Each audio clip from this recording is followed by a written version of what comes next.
Thanks, Preeti. Yeah, welcome everyone to the inaugural Feature Friday for Adventure Tripper. We're really excited that all of you could join us this evening. For those of you that are maybe meeting Adventure Tripper for the first time tonight, we're an online marketplace where adventure seekers like all of us on the call tonight can conveniently discover and, very importantly, securely book an adventure abroad.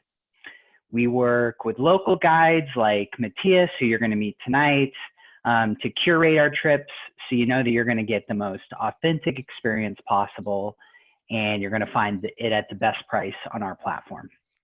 My name's Grant. I'm the business development lead at Adventure Tripper, which means I get to work with guides like Matthias and some of our customers, like hopefully each of you on this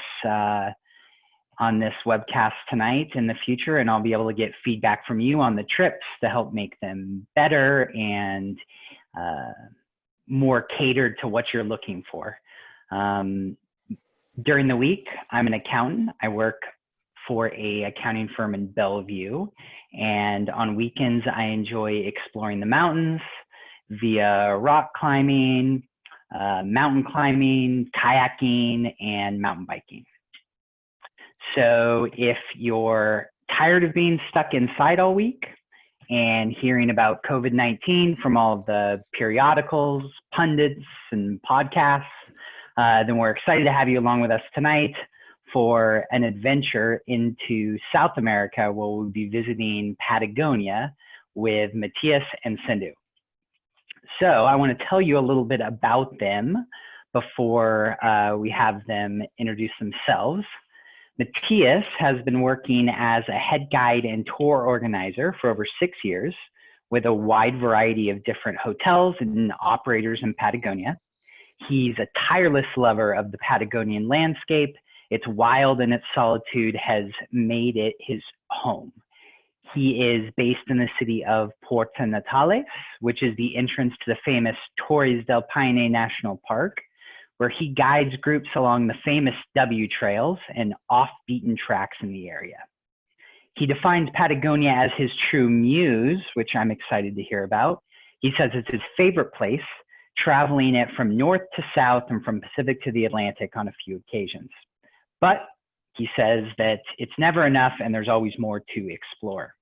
So if we'd all give a warm virtual round of applause to Matthias, who is this week newly father of 2 now. He's got a 1.5-year-old and a newborn. So Matthias, welcome to the webcast. Thank you, guys. Thank you for the invitation. Yeah.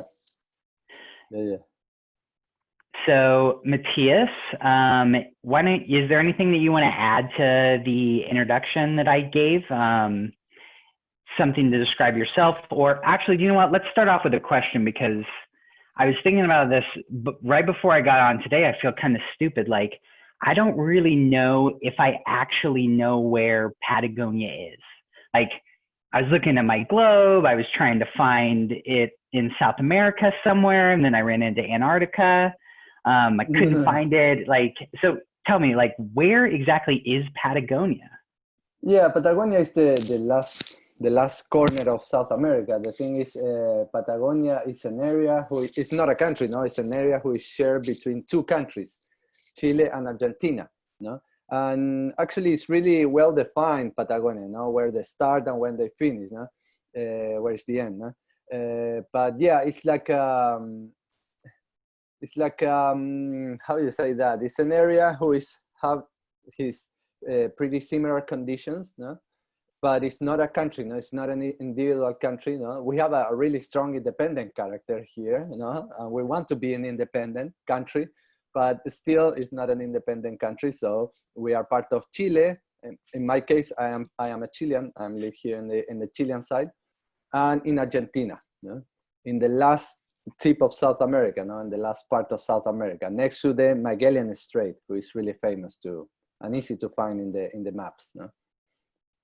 And one important thing I want to mention from the beginning, no? Probably most of these talks we're going to talk about Torres del Paine National Park, but that's a really, really, really, really tiny thing in the middle of the big Patagonia.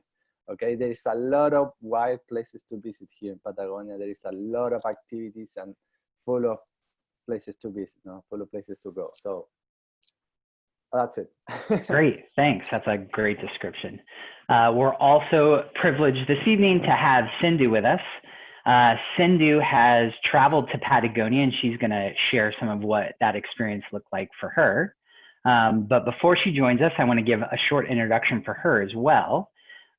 She's an experienced traveler and blogger. She grew up in India, where she was very influenced by her maternal uncle and aunt, who went hiking and backpacking to the Silent Valley and the Himalayas. Ever since then, she's been fascinated by the concept of backpacking. And a few years back, she moved to the US, where she ended up with a partner who shared her passion for adventure travel. Soon after that, they were out on their first journey together to explore the world. She and her partner have been hiking in the Pacific Northwest and also plan an international backpacking trip each year. Peru, Iceland, the Tour de Mont Blanc, and Patagonia are some of the beautiful destinations that she's visited in the last few years, stating that she has enjoyed each one of the trips greatly and is looking forward to exploring more of the hidden gems and gems that people know about around the world. So if we'd give a warm virtual round of applause to Sindhu. Thanks for joining us tonight. Thank you. So Sindhu, now that I kind of know where Patagonia is, thanks to Matthias, can you tell me a little bit, how do I get to Patagonia? Yeah, sure, definitely. If you live in the US, for sure, the flight. I'm not sure how you would get there from other places, but it's a combination of taking a flight from here and then landing in one of the big cities. At least I landed in Santiago, took a smaller flight to Punta Arenas, and then a bus to Puerto Natales. Like you mentioned earlier, that's where you pretty much start your hike if you want to really visit the national park and do the W or the O circuit. Great. All right. Well, now that you guys know a little bit and have been introduced to Matthias and Sindhu, tonight I'm going to be going through a list of questions for each of them. And I'm sure as we go through those, as an audience member, you're going to have some of your own questions. We would ask that you submit those via the text chat on Zoom, and then Preeti will compile all of those. And at the end, we'll set aside 10 minutes or so where we can answer those questions. And if we're not able to get to all of them, then we'll be sure to follow up with you via email to make sure that they're answered. And we'll share those with the group so that everyone has the benefit of hearing the responses to your questions. Perfect, perfect, pretty cool. Great. So let's start off. My first question is for Matthias.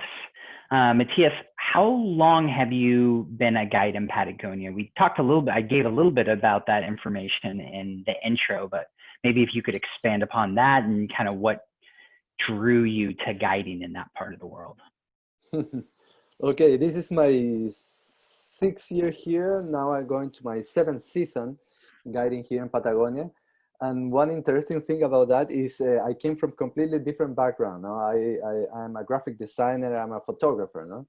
And I really enjoy the mountain, I really enjoy the outdoors all my life. Actually, I grew up in Atacama, in the other side of Chile, in the desert, Atacama Desert. No? I grew up there. Yeah, this is my 6th year here, probably the best 6 years in my life. And yeah, so I start to guiding because one of the important hotels who operate inside of the Torres del Paine National Park, they bring me here, hire me like a guide, and they teach me everything about the area. Now they give me a school of guide. I've been part of the school of guide for 5 months. We study a lot about the area, a lot about the fauna, the flora, the glaciology, geology, geography, all that kind of things, and horse riding too, actually. And after that, I start to guiding.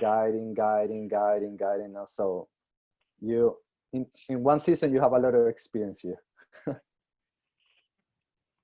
Awesome. And so you said that Patagonia is your muse. Can you tell me a little bit more about what that means? Oh, it's my second lady. I don't know. It's the first time when I came here. I came here in the year '98 with my dad to Tierra del Fuego Island, not here, actually deeper in the south, and blow my mind. Blow my mind. It was completely one of the most amazing places I ever visited in my life. Completely and absolutely wild. No, the Chilean side of Tierra del Fuego Island is one of the most wild places I ever visited in my life. It's not anything like that, no, in my opinion. For a lot of time, I was like Patagonia was in my mind. No? I want to come back here. I want to come back. I want to come back. And I'm very lucky, you know, with this because this hotel gave me that opportunity, you know, to bring me here and teach me about this place and have the possibility to live here. No? Great, great. So what are some of the most popular treks in Patagonia? Like, are there specific trails that everyone goes on, or is it kind of a choose your own adventure once you get there scenario? It's important to say in Patagonia, we have like two areas, no? We have the northern Patagonia and we have the southern Patagonia. In my case, and the area of where it's located, this park is located in the southern Patagonia, okay? Who is the area next to the Magellan Strait, next to Punta Arenas, next to Puerto Natales, no? The place where I live. And the most famous hike here, probably if you research about Patagonia and hikes here, probably the 99% of the information is going to be about the W, no? And the O, the circuit, the famous circuit of Paine.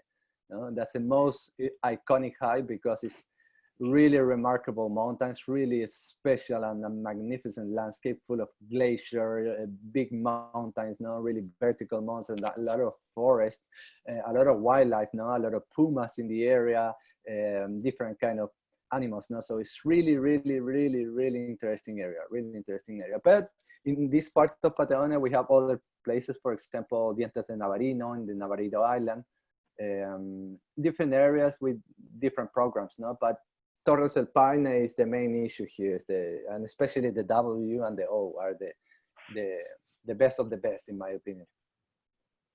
And how do you choose between those two? Do you just flip a coin, or are there specific characteristics that differentiate between those two? Or in my case, I'm working with a company now, so I'm depend of the guest. No, if the guest want to do the W, okay, let's go to do the W. The O, okay.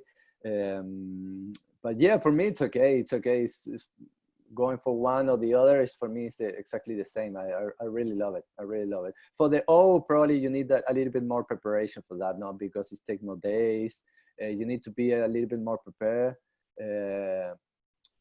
But yeah, for me, it's okay. Is the W trek an out and back trek versus a big circle, or do you get to the end and then you get transportation back to your starting point? So sorry, again the question? So do you go, when you do the W trek, when you get to the end of the W, do you hike back the same way you came? No, it's only one way. It's only one way. You start in one point, you can do it from west to east, or you can do it from east to west. You have two options, not two possibilities. And you go in one way, and the last point, you took the bus to come back to Puerto Natales. In the case of the circuit, or they call the O, the famous O, it's a circuit, no? So you start in one place, you rounded the mountain from the back, and you come back to that spot and took the bus to Puerto Natales. So yeah, the good thing about that is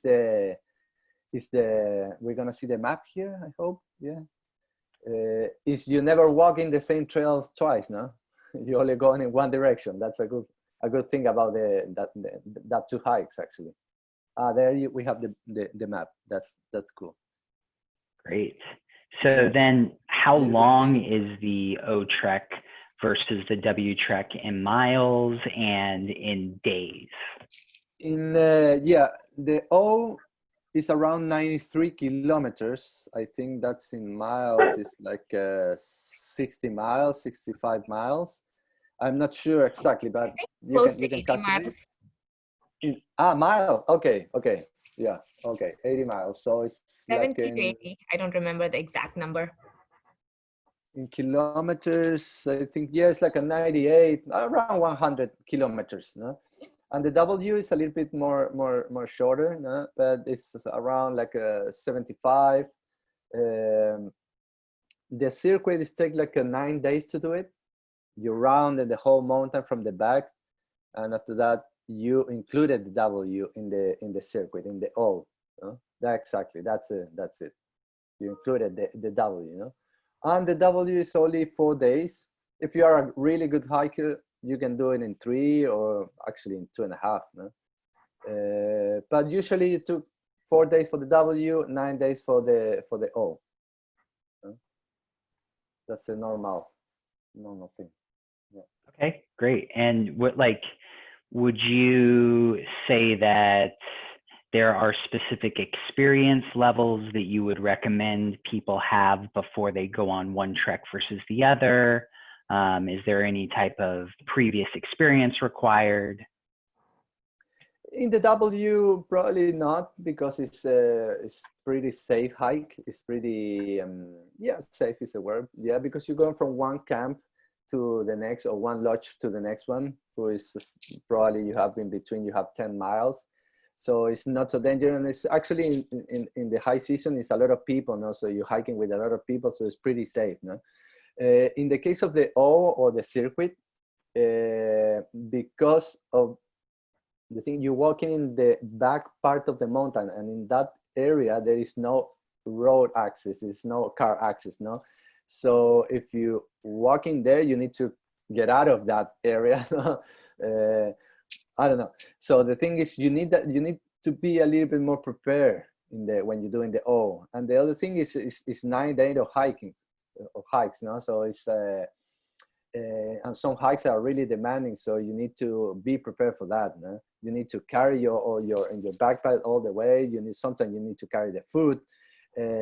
So if you hurt yourself the knees or whatever, no, you are in a little bit troubles, no? You need to get out of that place. Sure. No? It's difficult if anyone's likely to find trouble in the wilderness, it's probably me. So don't invite me on your trip if you're booking with us. Yeah, yeah. Unless you want a firsthand lesson in wilderness first aid. Yeah, but actually, when you're doing the hike with the company or with the guides, no, always the guide doing like an introduction talk, and they explain all the details of the excursion and all the details you need to know, and all the important things you need to carry in your backpack. So we try to how you say that, put the risk down, no? I don't know if you understand what I'm trying to say, but yeah, minimize the risk. Sure. Minimize the risk, exactly. I think one good thing, at least on the O part, is you can only do it one direction, like east to west. So you don't find people, crossing you. So it's not that risky. That's what I found out after being there, which was nice, especially in the steep sections. Yeah, that also takes out the most awkward part of hiking for me, which is determining which person's supposed to stop when you cross on the trail. Right. So Sindhu, how did you choose which of the two treks you wanted to do when you were looking at the W versus the O? Sure. For one, like, we had about 2 weeks of vacation, so time was a factor, and we thought we were going all the way to Patagonia, so why not, go big? So we thought we would go and do the whole thing and get the full experience, because you can't keep flying to the same place again and again. That doesn't happen so often. So that was one of the main reasons. And the other thing is, we've been training to do this kind of an adventure every year, so we felt we could take on this adventure without a lot of problems. So we thought we would do the O circuit. And so how long did it take you to plan to do this trip when you were doing it on your own?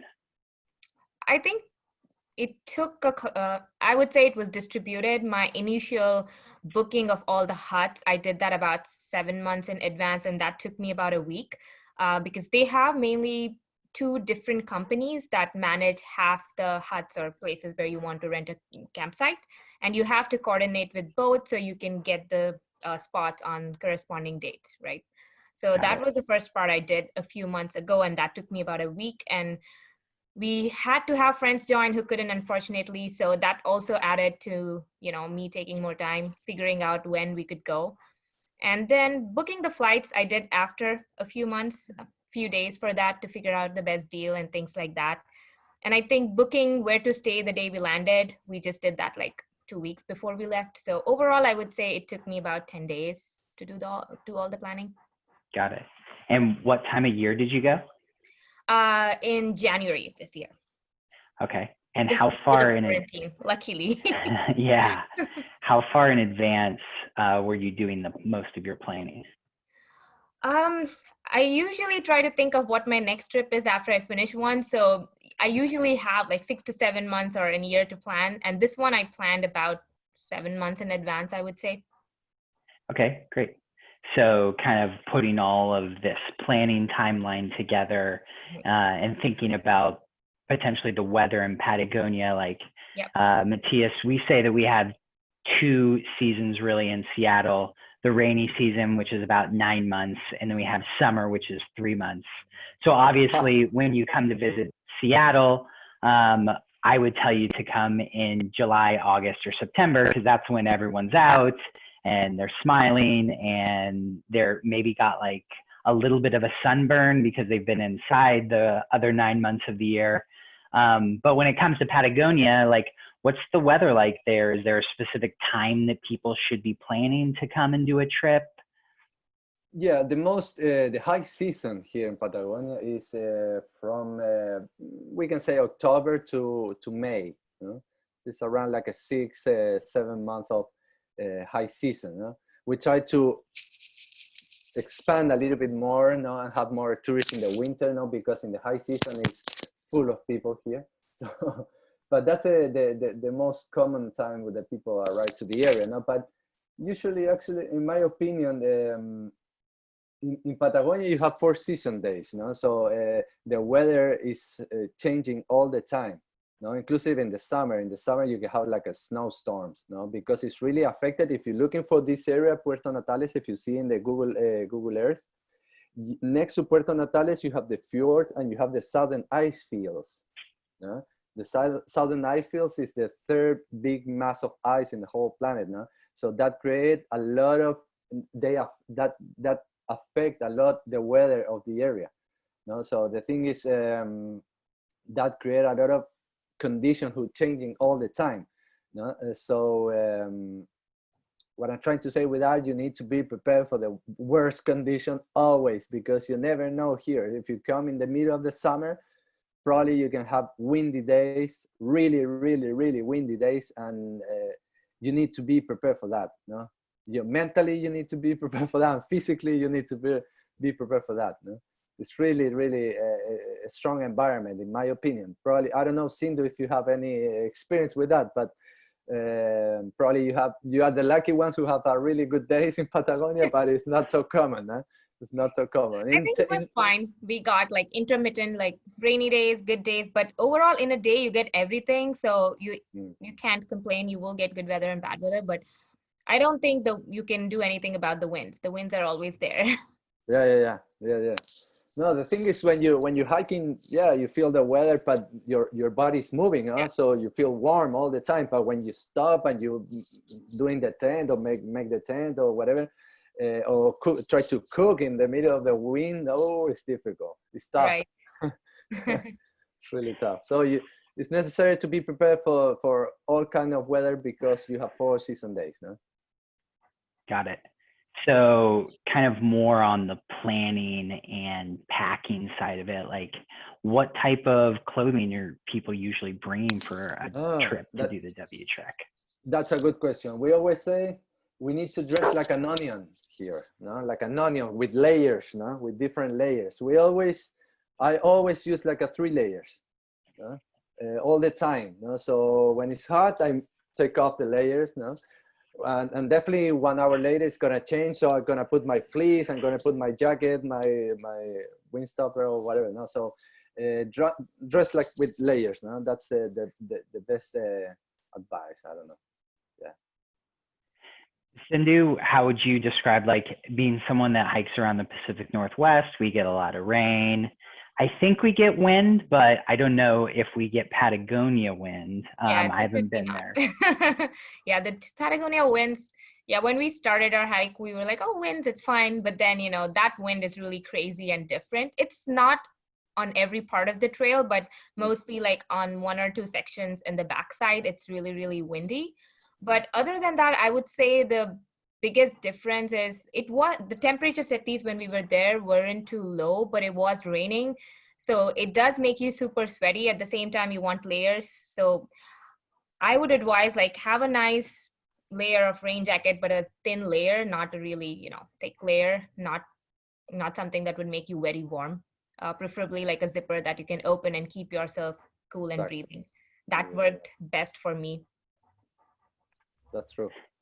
Hearing you guys talk about getting outside, I think especially since I've been cooped up for 2.5 weeks, it's getting me really like anxious and wanting to get out there. And I'm thinking of all the places that I want to go right now. Sindhu, how did you decide that Patagonia was the next destination for you? I think like me and my friends, when we were doing our previous trip, like when we were in Iceland, we were like, what are the potential destinations? And someone threw up Patagonia. And then I was Googling and it just seemed good. And I was like, okay, I don't need to think anymore. Let's just go here and see how it turns out. I usually pick my destinations randomly by doing Google search. That's how I do it. Got it. And did you have a large group that you were coordinating for, or was it just you and your partner? It was 4 of us, but unfortunately only me and my partner had to go because the other two had some visa issues, which made it not possible for them to fly out to Chile. So it ended up being the 2 of us, but I did plan for 4 people. Got it. And Matthias, are you typically guiding groups of, is it a lot of people that are traveling individually or people traveling in large groups or small groups? Like, how does it work when you're putting together, when people are booking trips? How do you match people up? And yes, a little bit random. No, we try to create a group of 8. 8 is the maximum allowed in the park. No, 1 guy per 8 guests. No, and 1 porter. So that's the group, and I really love that amount of people, because you can have a really good contact and a really good bond, establish a good bond with the guests, no? And have the control of the group too. Sometimes it's necessary because of the condition who seem to describe, no? When it's windy, you need to pay attention to all the guests and give tips to how to walk in this condition, or how to use the poles, or control a little bit the group. So we always split in a group of 8. No? Obviously, if you have a big group of, I don't know, 20 guests who want to do the W or whatever, we put more guides and we split in different groups to give better experience. No? Because always going in a small group, you have more space to talk about different things of the mountain, of the history, or whatever. So we create the perfect condition to give the best experience to all the guests. That's the main focus of our company. No? Yeah. So Sindhu is talking a lot about all these different logistical pieces that have to come together to make a trip work, whether it's getting your permits, determining your group size. It depends on like if you're staying in a hut or you're camping. Yeah. How much of that do I still have to do if I'm traveling with a guide company? Actually, if you book with a company, the company organizes everything for you. You say, I want to do the O, and we organize everything. And the same with the W, no? But they require a lot of logistics here, no? So Torres del Paine National Park it's full of lodge all over the mountain, no? So booking and have the space and the lodges in the day and you arrive there, it's not so easy, no? Still we're working in that. And so when you're doing with a company, it's much easier for you. And yeah, you can do it alone too. But I always say to the people, when you're doing like an excursion, or you're doing like a hike or trekking with a guy, you have a much rich experience, no? Because that person help you to interpret or to feel or to understand the landscape in a different way. Obviously, you can do it alone, and there's no big deal, no? But sometimes, in my case, I try to, in some places, stop, deliberately stop there, and to help to observe something in the mountain, or one of the characteristics of the animals, or whatever. Talk about the glaciers, the formation of the glacier, why the glaciers are so blue, why the icebergs are so blue, the $1 million question, no? That kind of things, no? And you give some information who get richer your experience, no? So I don't know if you answered your question, but I think that is. I have a follow-up question. How do I make the ice cubes in my freezer that same blue color as the glacier? Because I think that would be like the best cocktail ever. Yeah. Actually, it's really the glacier ice really famous now. It's really with whiskey, no? Because the glacier ice take more time to melting than the refrigerator ice, because the atoms inside of the iceberg is organized in a different way. It's not only frozen water. In the glacier, it's more compressed layers of snow who create that ice. So it's more tight ice, that kind of things. So I'm going to bring whiskey, vermouth, and bitters when I come to do the we always hiking with coffee and Baileys. There you go. Nice. We always. So Sindhu, what did that planning process and like thinking about how many days you were going to spend hiking and figuring out where you were going to camp ahead of time? Can you talk a little bit about that process and how it went for you?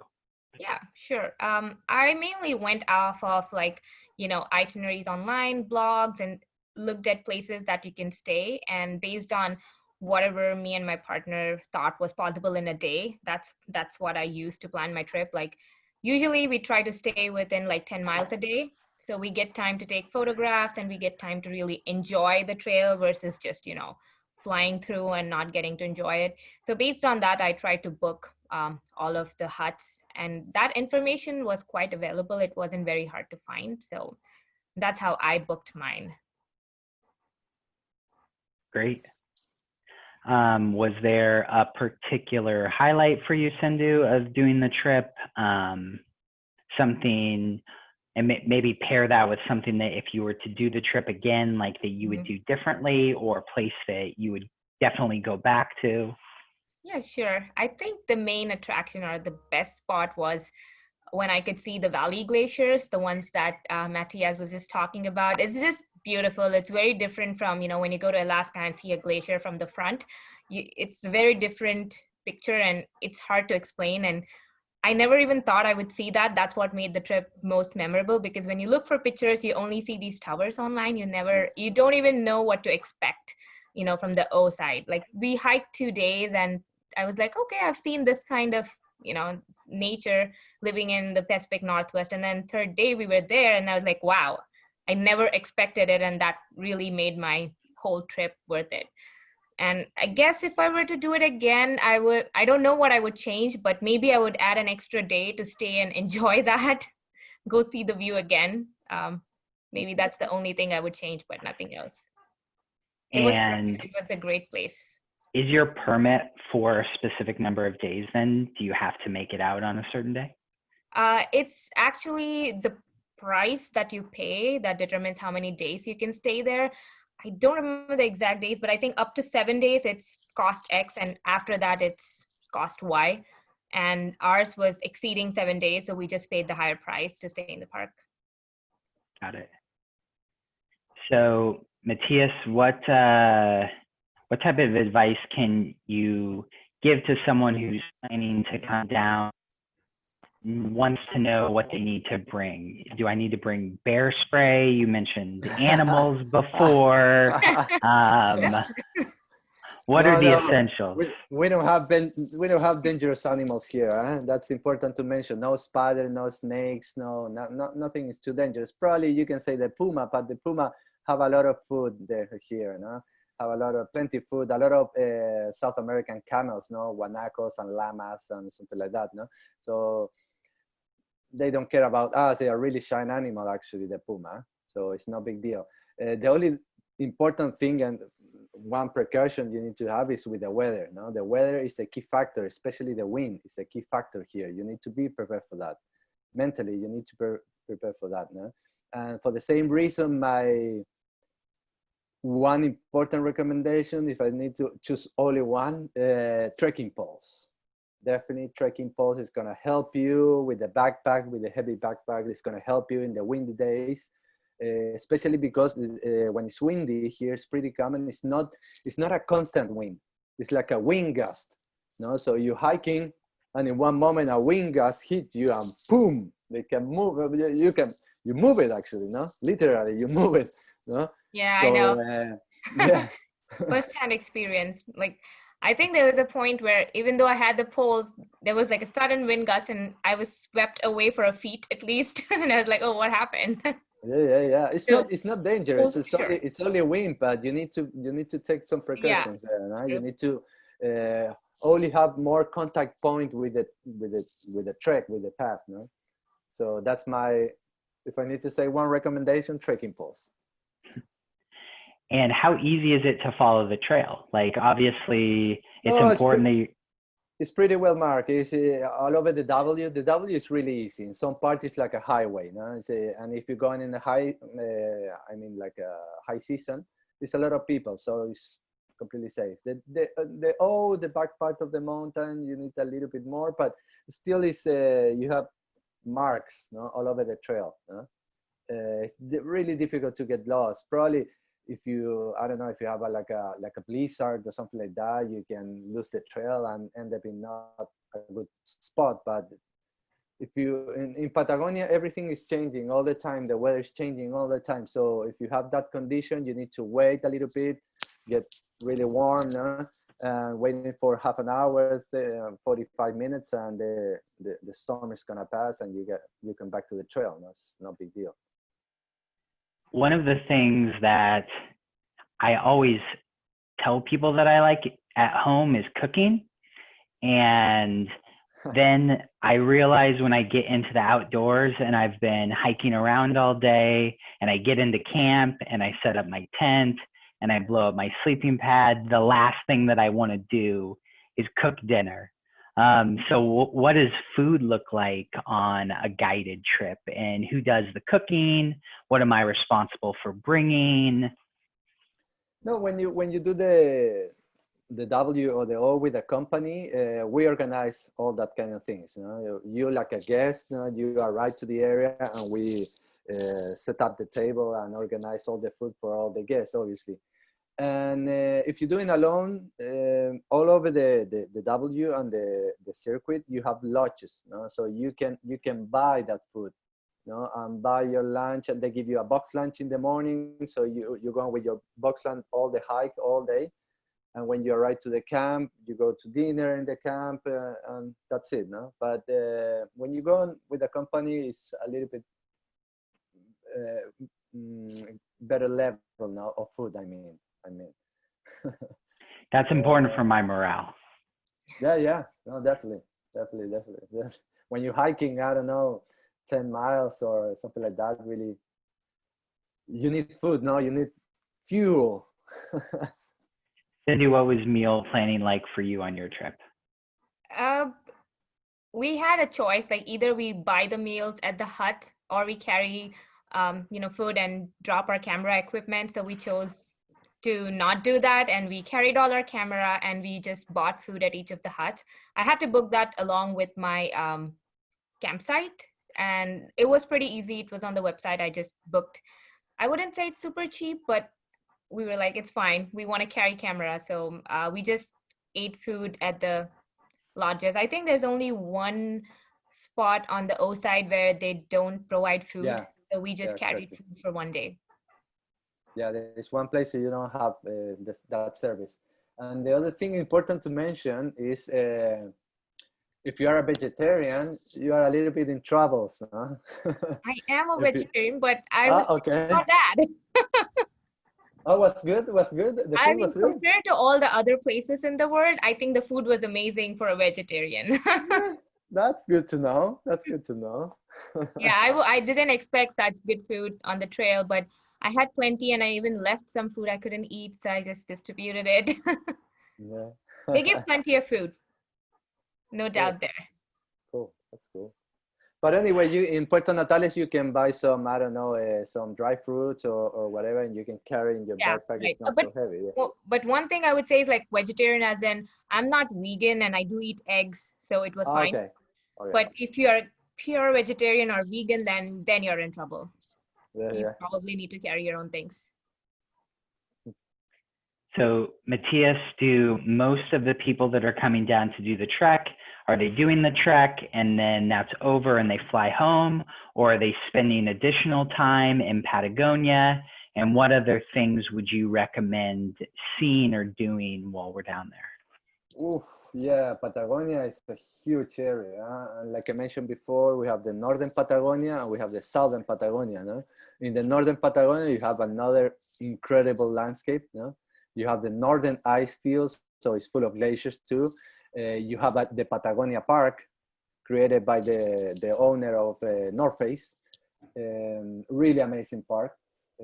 But yeah, Torres del Paine is the jewel of of Patagonia. No?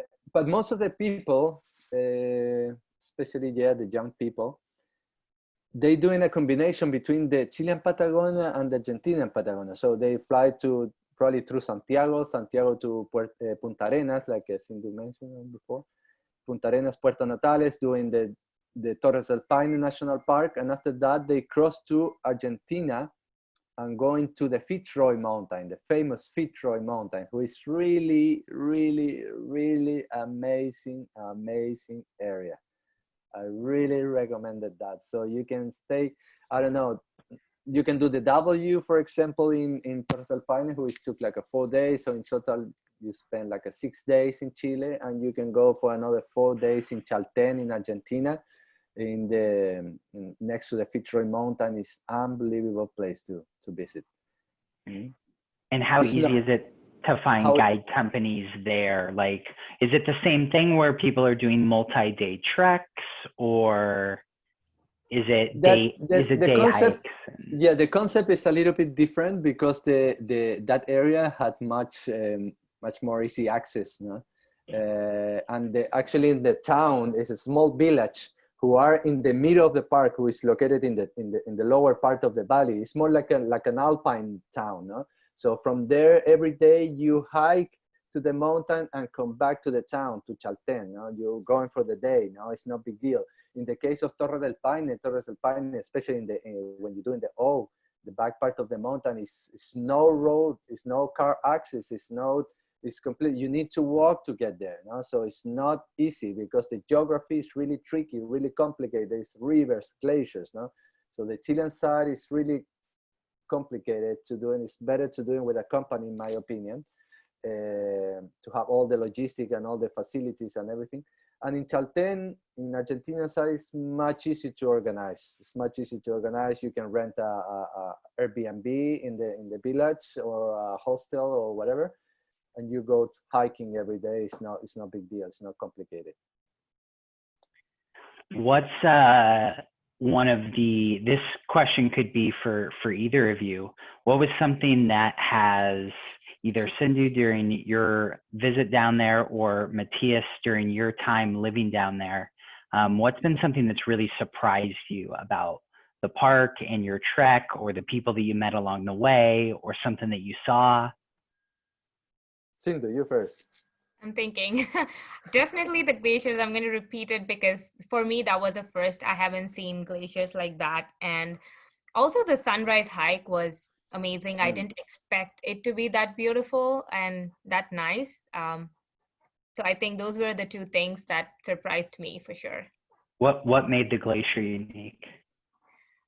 It's hard to explain until you see it. I don't know if there are any pictures, but It's just very different. I would say, for me, it seemed like I'm looking at Antarctica from maybe, yeah, like this with the 360 Yeah, rainbow. And that looks really small in the picture, but each of them you can Whoa. think of like mountains of yeah, glaciers, right? that's actually that's a great glacier. It's located in the west of the park. It's 26 kilometers. I think in miles it's like more than 18 miles of Right. pure dense ice. No, it's huge. So we're talking about a valley glacier. No, and in the mountain in the back, you have the southern ice fields. No, so Yeah. it's a huge plateau of ice in the top of the mountain. It's unbelievable, Yeah. unbelievable. It That view feels is like it's one. endless when you look at it. Yeah, I'm used to Yeah, but seeing big glaciers, but they're like hanging on the sides of mountains. And I would not call them big glaciers after seeing that photo right there. Right. yeah, And on the yeah, towers. they Yeah, look tiny, but each one of them is like a big mountain of, ice or glacier. I don't know if there are more photos, but mm. it Oh, was just wow. beautiful. Yeah, And the that's sky. up Amazing. Yeah, close of one of them. yeah, that's no really nice.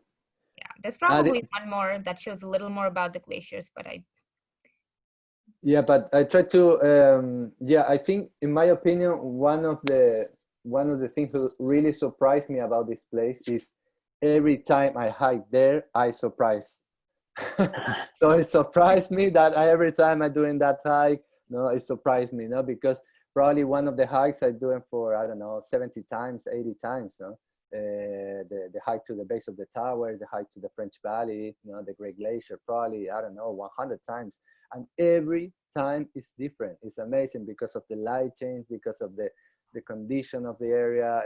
The ice is completely changing all the time. No, when the glacier is changing all the time, it's moving. So every time is different, and that's one of the things I love from this place. It sounds very dynamic. Yeah, exactly. That's the word. My muse is the North Cascades National Park in Washington, but I don't know. I didn't know if there was another muse out there for me, but you've maybe convinced me, Mateus. Yeah, yeah. I know. You need to come here and see with your own eyes. No, every person have his place in the planet. No? Okay, so last important question, and then I want to open it up to questions from the audience. I've just finished the O Trek. I'm salty, I'm tired, I'm hungry, and most importantly, I'm thirsty. What's the best place to go get a beer after I finished one of the two treks? Puerto Natales, there is a lot of different bars. No, there is one really famous who is called the Base Camp. It's from one guy from United States who established here like I don't know, a long time ago, probably 12 years ago, and create that bar, and it's really good vibe. No, it's like the climbers bar. No, all the people go there. Sometimes they have concert and special night, Halloween or whatever. Really base camp. Remember that base camp. It's really good beers and good pizza. You And what else? Baguales. No, there's a lot of different bars and I all think over. we were suggested a place called The Last Hope, and that was a The nice Last place. Hope. That is Yeah, amazing. It's not the beer, but they have their own brewery for, I think, rum. I forget. exactly. Gin. Oh, Sorry, gin. The And that, distillery. There's yeah, it's a distillery. And the gin is really great. Like, I haven't the had such gin. smooth gin ever. Patagonian gin. Yeah. That It's bar was beautiful. created for two Australians, a couple of Australians, really good friend of mine. We enjoyed a lot. We hiking a lot with them too, huh? Crazy Australian. I love it. I love the Nice. Australians. Yeah, Yeah. definitely Last go to The hope. Last Hope. Yeah. I highly Remember? recommend that. Yeah. and I heard your wine down there is pretty good as well. The wine and cheap. That's a good thing. Really cheap. You're The good talking my wine. language now. Yeah. All right, so we've got some questions from the audience. Is there any option to do part of the hike? This person is not a serious hiker, and so would like to explore a little bit of the place, but not necessarily commit to the whole W trek or the whole O trek. Yeah, when you're doing the O, actually you included the W's. So if you're doing the W, you're doing part of the O. No? So, and the thing is, To the W, you have easy access. You can go with the bus stops in one place and you hike. So it's pretty easy doing like a full day hike inside of the W. Especially, for example, that photo in the back of Sindhu, the base of the towers, is one of the most iconic hike, and you can do it for the day. Really easy to do it. In the end of the day, you're gonna feel really tired. Definitely, you're Or I gonna mean, feel really tired. if you really want, you could stay at the hut right in the middle. You can stay there and then do Yeah, it in 2 days yeah, if you don't yeah, want to hike exactly. too much. Yeah, exactly. And the rest of the W, the same. No, you can do it for the day. It's no big deal. You can do the French Valley. The French Valley, in my opinion, is the easy part of the W. And you have incredible views of the Horns and the Big Pine, the huge mountain, the big mountain in the region. And the Great Glacier, the same. You can do it for the day. So the W, you can split it in day. Actually, there's some companies who do it like that. They're going to hike, come back to a camp, stay in the camp, no? And the next day they're going again, and that's it. Got it. Okay, great. So this question appeals to me a lot because I like a lot of different sports. Ideally, this person would like to hike both the Argentinian side and the Chilean side, and then also kayak in the glacier lagoons. Are there add-ons for things like that? Yeah, when you're doing the W or the O too, no, you can the day you arrive to the area of the Great Glacier, you can book with a local company to doing like a one extra day to doing a ice hike or doing a kayaking next to the big chunk of ice, the big icebergs, no? And it's really impressive. In my opinion, it's really recommended. And one thing, really good thing about Torres del Paine National Park, and I think in Adventure Tripper we have that program, we have some multi-activity days, which is really interesting too, because Torres del Paine National Park is one of the top 5 places to ride horses. It's one of the, in my opinion, I love horses, so that's another reason why I live here. It's one of the most impressive places, because you have the pampa, the grassland, really flat, and you're riding in front of the mountain, or you can do kayaking, or you can hikes, and you can do in bicycles. So there's a lot of multi-activity programs too. That's great. Yeah, I think we also heard about that when we were at Gray. I mean, not to discourage anyone, but I think it would be great if you kept an extra day. What we saw was even for the hike, right? The weather could be good or bad and things can get canceled. So if you really want to do activities, have like a padding of an extra day or two in your trip so you can, if not today, then you can do it tomorrow. Yeah, or you can go to see animals, You can do like a puma trekking, Try to find a puma. There is a lot of places where it's really easy to see it. Actually, the last time I do that hike, for example, I saw 5 pumas, A mom with 4 cubs. Amazing. That kind of moment is unbelievable. I've got a Patagonia rumor, which you can either confirm or dispel. Okay. One of my friends mentioned the Q trek. Is that the O with an extra piece, or is he or she making that up? The Q trek is the first time I hear that. I don't know. Probably the Q trek. Q trek sounds to me like when I try and do a circuit trek and then I get lost for a little bit, or I have to go like way off trail to the bathroom, and then someone looks back at my GPX trail later and they're like, oh, why did you? I was like, well, that's the Q trek.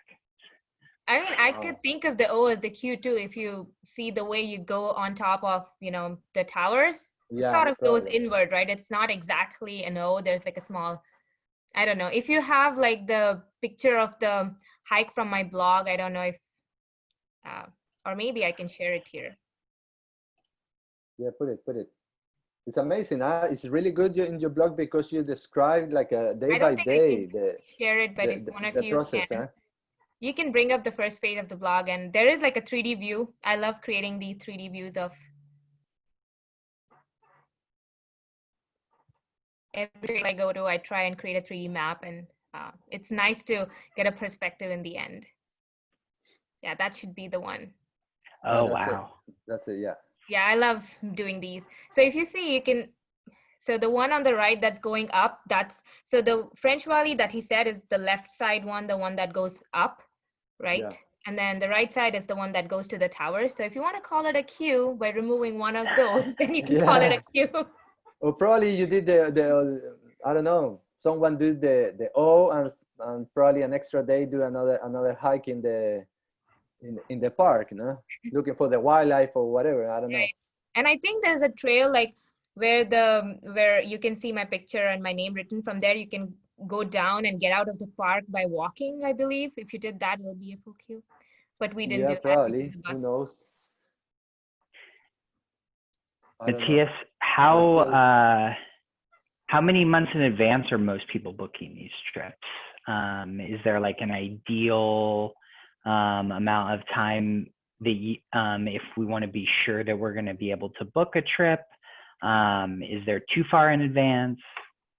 yeah, I remember like 2 seasons ago, like I don't know, around 2017 was in that year probably was you need to book 1 year in advance to have a space to reserve in the lodge. You know, obviously if you're doing it with a company, it's much easier, you know, because we have the local contact that we have the bond with the company who doing that, so it's much easier for us to do it.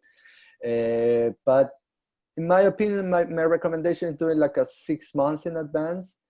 And we can organize up to probably 1 month in advance. If you're doing 1 week, it's a little bit complicated, no, a little bit difficult for us, no, to find the place in the camps and all the food and all the tent and all the logistics, no, the porters and. So my recommendation is between 6 and 2 months is the perfect time. Okay, great. And I think we got time for one last question here.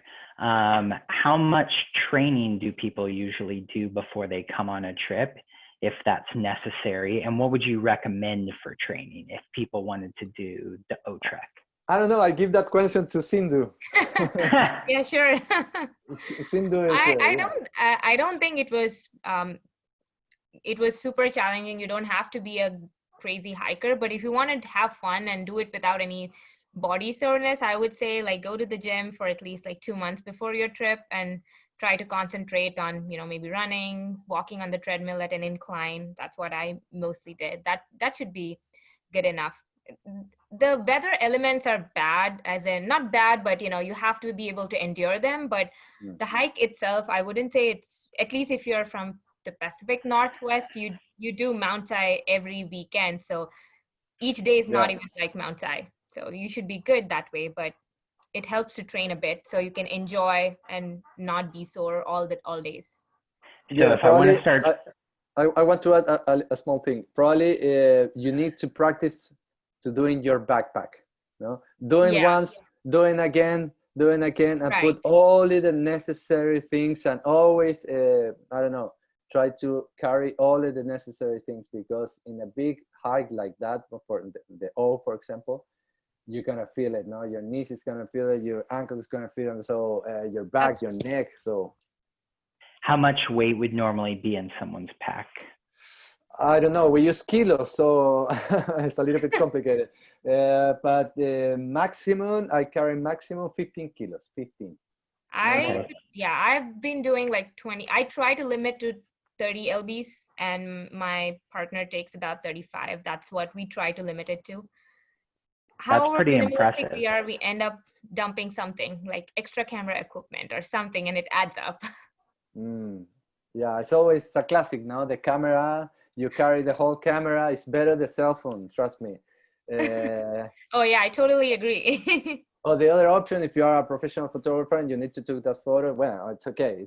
You need to take it, no? But in other case, I recommend you the iPhone or whatever, no? Yeah, especially in Patagonia, like we took everything with us, but because of the weather, right? It's raining and you don't want to keep taking your DSLR inside and outside all the time. So I did use my iPhone a lot more than my camera. Exactly, that's true. Great. Okay, well, I'm ready to start planning my trip. So tomorrow, since I can't go to the gym, I'm just going to walk around my block 50 times with my girlfriend on my back. And hopefully that'll be good training. Definitely it's gonna be a good time. Thank you, Matthias and Sindhu, for making the time to meet with us this evening. We really appreciate you guys sharing about your experience. We hope everyone else enjoyed and found this educational as well. And if you want to find more about trips that Matthias guides, you can find them on the Adventure Tripper platform. We encourage all of you that if you're not familiar with that and you want something fun and they're looking for a mental escape this weekend, to browse some of the itineraries there. So thank you all for joining. And if you have any other questions that we didn't answer, please send them to either me or Preeti, and we'll make sure to get you an answer from Matthias and Sindhu. So thank you very much. Thank you, guys. Thank you, Sindhu, for sharing your experience. It's really good for us. Huh? Yeah, thank you, and nice to meet you and know you. It was fun. Yeah, thank you all of you guys. Yeah, and enjoy it a lot. All right, thank you. Bye-bye. Bye. Bye-bye.